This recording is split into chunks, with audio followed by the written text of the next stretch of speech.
Did you know that the beans of the most expensive coffee in the world are made with the help of elephants? You'd be surprised at the nuances of this production. You'll be even more surprised to learn exactly how the world's most expensive seasoning, world-famous beef, and black caviar are made. This is Infinity, and in this episode, I'll tell you and show you how the most expensive products in the world are made.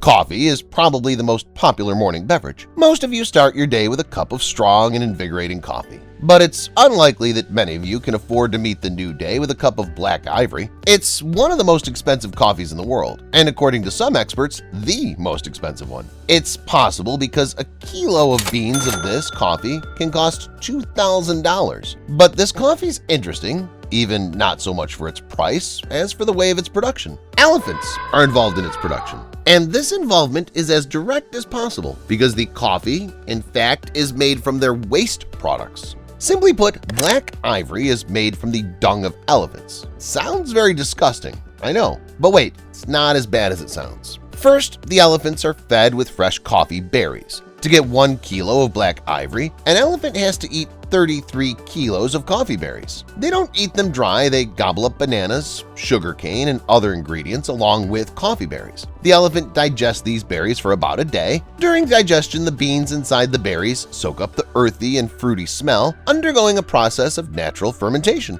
The berries then come out naturally. Elephant herders collect the dung, knead it, remove the digested berries, and extract the beans from it. They're washed, cleaned, and sterilized very thoroughly, then dried and packaged. That's clear, but why put the beans through the elephant in the first place? The trick is exactly that. Once in the elephant's stomach, its stomach acid destroys the protein that makes coffee bitter. As a result, the coffee turns out to be very soft without the unpleasant bitterness. Hence the price. It was Blake Dinkin, by the way, the Canadian who first came up with the idea of producing the beans this way. Who do you think he is?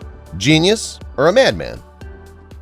If you're more into tea than coffee, take a closer look at how the world's most expensive tea is made. This is Da Hong Pao, the legend of Chinese teas. It's also a record breaker. A real and elite tea variety can cost more than $1 million per kilo. It's harvested in the Wuyi Mountains in China. The harvesting takes place 2 weeks a year in early May. The tea leaves are harvested in large wicker baskets, which are lowered down from the mountains on yoke. The leaves are harvested the same day, laid out on mats outside, and left to wither until nightfall. The idea is to make the leaves soft by losing some moisture. The wilted leaves are then placed for 12 hours in a large drum, which turns continuously. Warm air is blown in through the coals. Here, the leaf is slowly fermented, that is, oxidized. After that, the leaves go to the roasting boilers, where the enzymes in the tea are deactivated at high temperature. Then the leaves are crushed while still hot, breaking their integrity. The idea is that the leaf's cell sap, containing essential oils and other aromatic substances, should come to the surface. This is done by placing the tea in thin layers on trays and placing it in the oven for a short period of time. Half the job's done. Now, the next step is to wait a few months for the tea to harden, after which it's sorted, searched, and baked over the coals. Only after all these manipulations are the leaves free of unnecessary substances, and only the most necessary and tasty ones remain,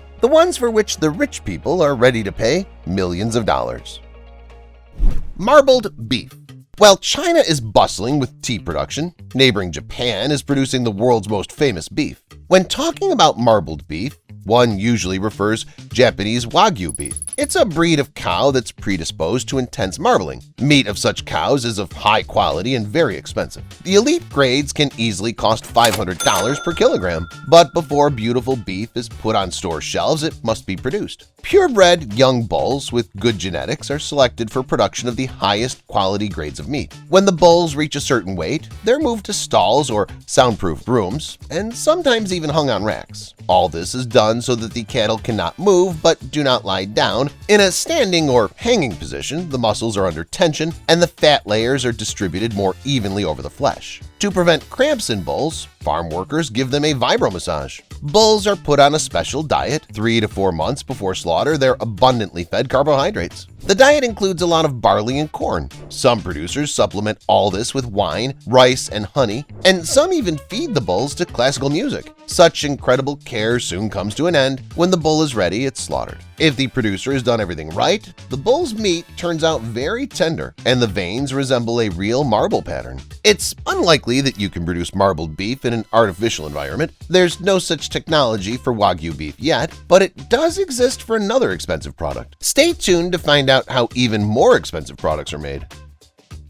Truffles can safely be called the most expensive mushrooms in the world. At auction, these mushrooms are sold for hundreds of thousands of dollars, and the rich people make special trips to Italy to buy a few expensive mushrooms. But where does the price come from? All of this is because of the incredible complexity of production. Truffles grow only a few months a year in a specific climate in certain forests. This complicates the production because truffles are not champignons or chanterelles, which can be easily found in the woods near your home. In addition, the search for truffles engaged in specially trained pigs or dogs, which should be pre-trained. But even if a pig has sniffed out a truffle, it doesn't mean that you can rejoice because the mushroom may be underripe or overripe. It's important not just to find a rare mushroom growing in certain places, but also to get in the right time period. There's another nuance. As soon as the truffle is taken out of the ground, the countdown starts. The fresher the truffle, the better and more expensive it is, which is why it needs to be delivered to customers as soon as possible. As you can see, finding and producing quality and ripe truffles is a very labor-intensive process. Artificial production is no easier either. Farmers need to purchase the right trees, plant them in the right soil conditions, plant the truffles themselves next to them, and watch the mushrooms grow by creating and maintaining ideal conditions. It can take about 6 years to get a good harvest of truffles, and that's not a sure thing. There's no guarantee that the crop will take root, so cultivating truffles under artificial conditions is also a very difficult and even risky process.